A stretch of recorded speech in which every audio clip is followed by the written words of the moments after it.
Alright friends, I got another video for you here. And of course some examples.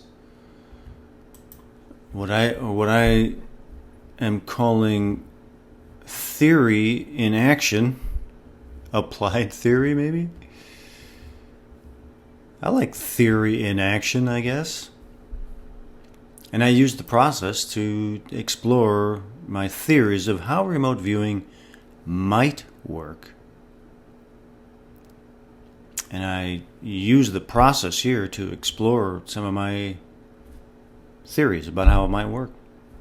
But I'm thinking today strongly again about the key right here.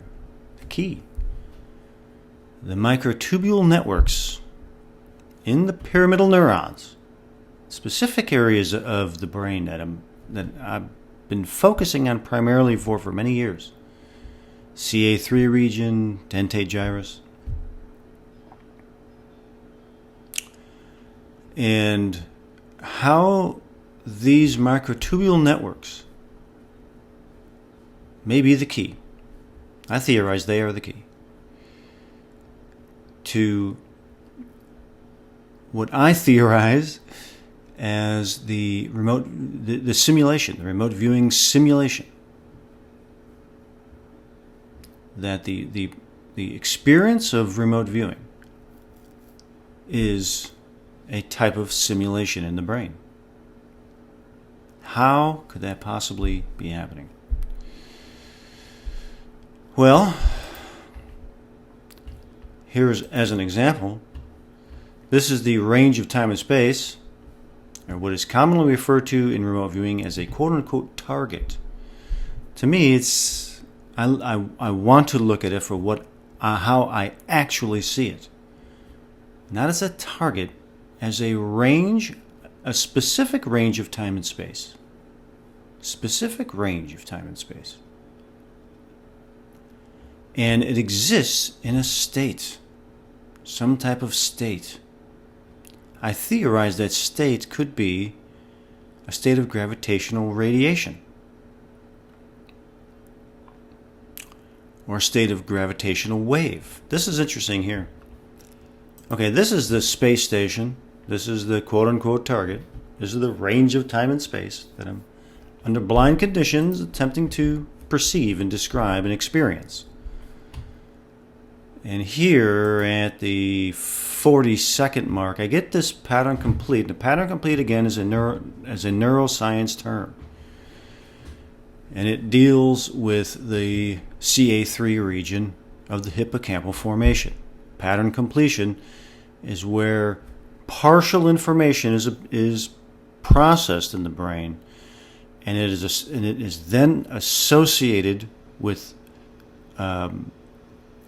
other neurons that are storing information that resemble that piece, and it'll go through the memory banks and it will assign a known mental image, mental projection based off of a small amount of information. That's pattern completion. In standard CRV terms, they call that analytical overlay. But I used to look at it as analytical overlay until I actually studied the process and found what analytical overlay actually is and what parts of my brain were producing these things. And in neurological terms, it's called pattern completion. But here I got a pattern complete of a balloon. And what's interesting about that is that and I don't know if this is true or not, and I'm looking at this picture, I don't think, but I was told by a military person that the satellites and the stuff that's up circling the Earth, they are held up by like weather balloons. That's what keeps them up there. So there's no like non-gravity that they float through. They're held up by weather balloons. That's what I was told. I don't know if that's true or not, but I was told that by someone who says that they know for sure. I have no idea. But anyway, how it relates to this is that it's interesting that balloon came up because of that. I thought that was pretty interesting. So how could this possibly be happening? I theorize that since, according to Stuart Hameroff and Arthur Penrose, their theory of how consciousness might happen in the human brain, that within these microtubules inside of these pyramidal neurons is a quantum state. And when that quantum state is exposed to gravitation, it collapses the quantum state, and we experience waking awareness, consciousness. My theory of remote viewing and how it relates to this is that if there is a quantum state in there, then it could be collapsing from the selected range of time and space that exists within a gravitational radiation or gravitational wave of a specific range of time and space. And if that might be the case, then that specific range of time and space might be what is collapsed within these specific microtubules, not all of them, specific ones. Maybe in the selector mechanism, possibly. What I theorize is the selector mechanism. And then the viewer begins to experience this specific range of time and space in this specific part of the brain. Not the entire part of the brain, just in specific neural nets, neural pathways, specific parts of the brain that can process this kind of information properly. And potentially, as these microtubules and these specific pyramidal neurons are collapsing to the gravitational wave or the gravitational radiation of this specific range of time and space, and the viewer begins to describe it, experience it in those specific neural nets, that may be how we experience it, as a simulation. Possibly. Meaning if this range of time and space, specific, existing within a gravitational wave, collapses the quantum state within specific microtubules, does that mean the viewer has left their body and gone to this location in time and space in the past? I theorize that is not the case. I'm not in that camp. I'm of the opinion something else might be happening, like I just described. So as I'm going through it here, this range of time and space here is collapsing, as I theorize. Some neurons in my brain. I'm attempting to experience it, but what am I trying to describe here? There's something moving here. It's up in the air. It's like getting pattern complete, so like a balloon or something like that, with people on it. And there's people here. I'm trying to describe it. I'm very confused. I'm not sure what to make of it, which is usually a good sign that some actual remote viewing is taking place, because it doesn't make any sense to me. The only thing that I'm sure of is that there's some people, which there are people on there, there's a crew on here, and they're inside of some kind of contraption of some sort. There's a group of people. They're moving. They're active.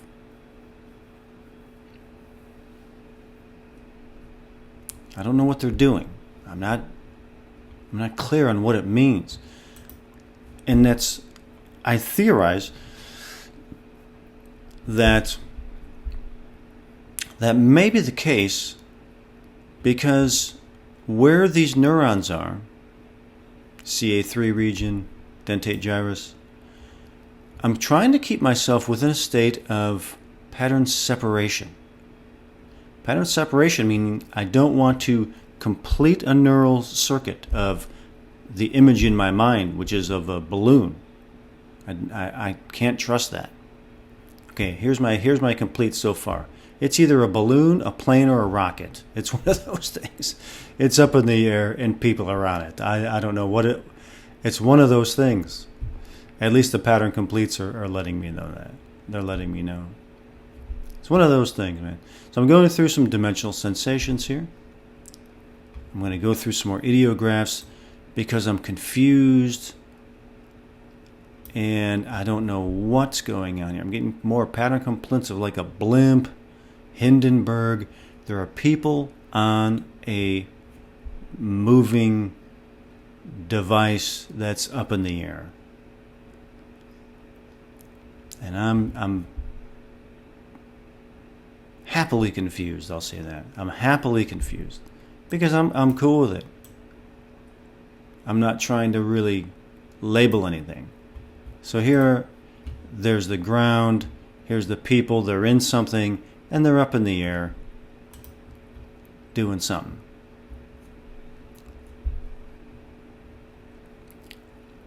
I don't think there's not too much more here.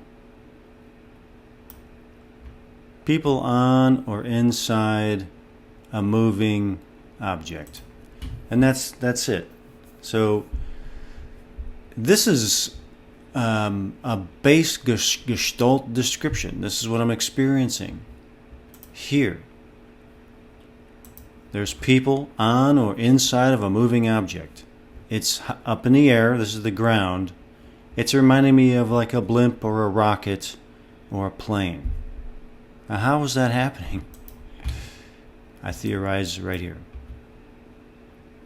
That this range of time and space, that the state that it exists in, collapsed the quantum state inside some of these neural nets in my brain.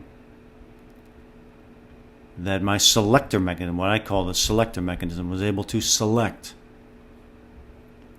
And that gravitational state collapsed this range of time and space in those microtubules. That's my theory. That is my theory. Let's go with another one here.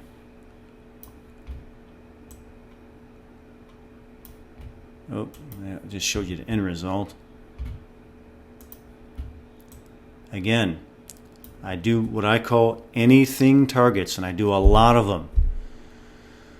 Meaning that, again, I gotta repeat this, but the significance of what I call anything targets, meaning they can, will be, and are anything. It's not like I'm blind to them all, but it's not all man-made stuff where I can go into this and assume I'm about 95% sure if I just draw some structures, it's going to be a structure because they're all structures. And then there's really there's nothing interesting there for me. There's nothing there to indicate to me that an actual remote viewing took place. So I had to devise a way to try to make sure that I'm going to specifically look for an actual remote viewing. And the only way that I could come up with to do that was to make sure that I had access to anything, what I call anything targets, and use them for this exploration. And that's what I do. So this is another range of time and space. This one's obviously, there's a lake, there's mountains, that kind of stuff. It's not people, man-made things floating and flying in the air. It's natural setting, water, mountains, rocks, that kind of stuff. So let's see. Right here, what I'm wanting is what I call my quote-unquote selector mechanism to select this specific range of time and space. Here. Collapse that range of time and space within the quantum state in here with this, so that I can experience a simulation of this in my brain. That's my theory. That is my theory. Let's see what's going on here. I am going for proprioceptive. I'm utilizing my proprioceptive nerves here because I want my proprioceptive nerves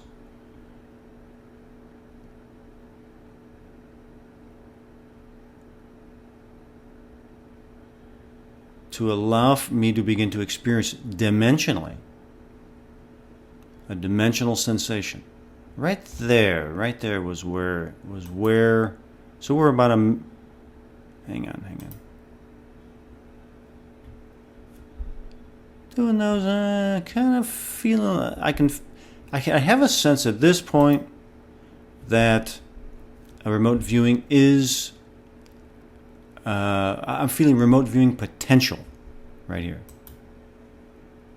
And then this ideograph comes through and a dimensional sensation begins right there. Right there. Right like this. The dimension is going down like that. It's going downward. That's giving me an indicator that something actually is taking place.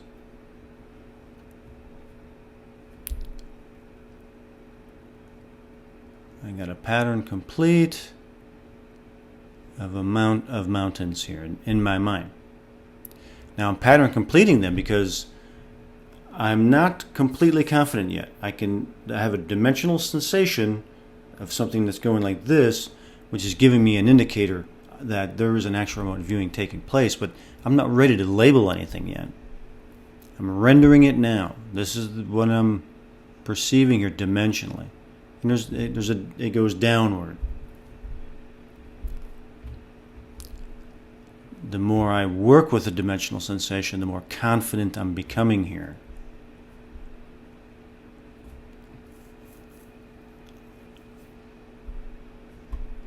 My confidence level is growing.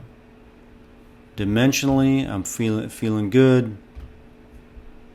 Got another pattern complete of an earthquake. Pattern complete of an earthquake. Let me skip along here. Oh yeah, I'm getting a sense of some rumbling or shaking in the dimensionality of it. I think I even was moving there, something moving. There it is. I'm getting this kind of shaking. I don't know where this is, so I can't really tell. Maybe it's someplace prone to earthquakes. I don't know. But that's an interesting sensation that I'm experiencing there. And I'm just going with it, taking my time, not in a hurry.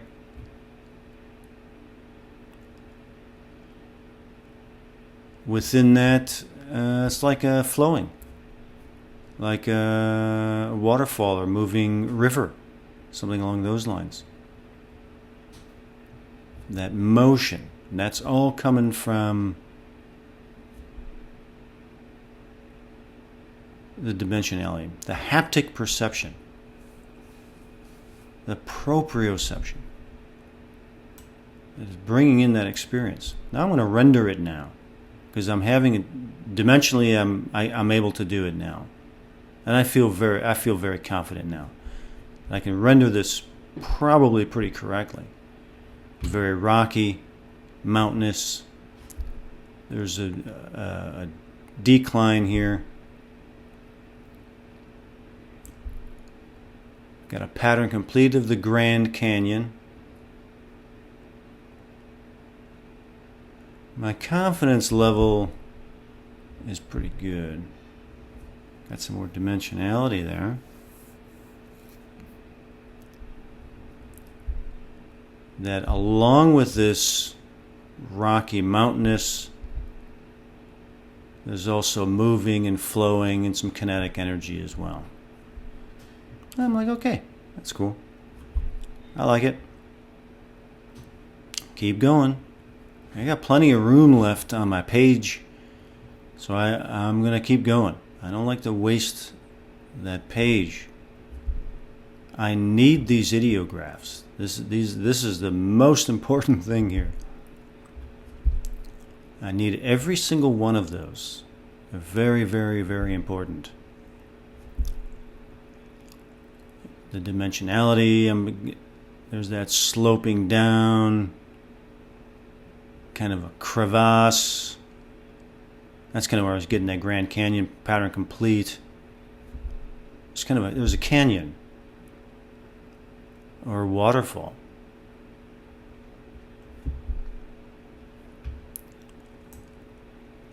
Do a few more. Rocky, hilly slash mountain area. I got a little room. I'm gonna fill up that page, man. And there's water there too. There's that rocky thing, and there's some water as well.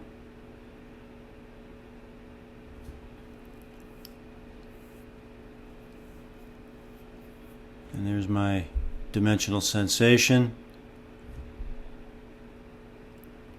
as well. This over here is flowing. And it's water. Got my confidence level 70%. 70%. I'd say my short summary here. Canyon or waterfall, rocky, hilly slash mountain area. That's true. It's true. So very nice. Okay. But how? How? My theory is this is how. These are the keys right here. These are the keys. Inside here, the collapsed quantum state, I theorize, is this specific range of time and space in a gravitational wave. That's my theory. That is my theory until I go somewhere else with it. But anyway, that's my ramblings. A couple of examples here for you. Many more to come.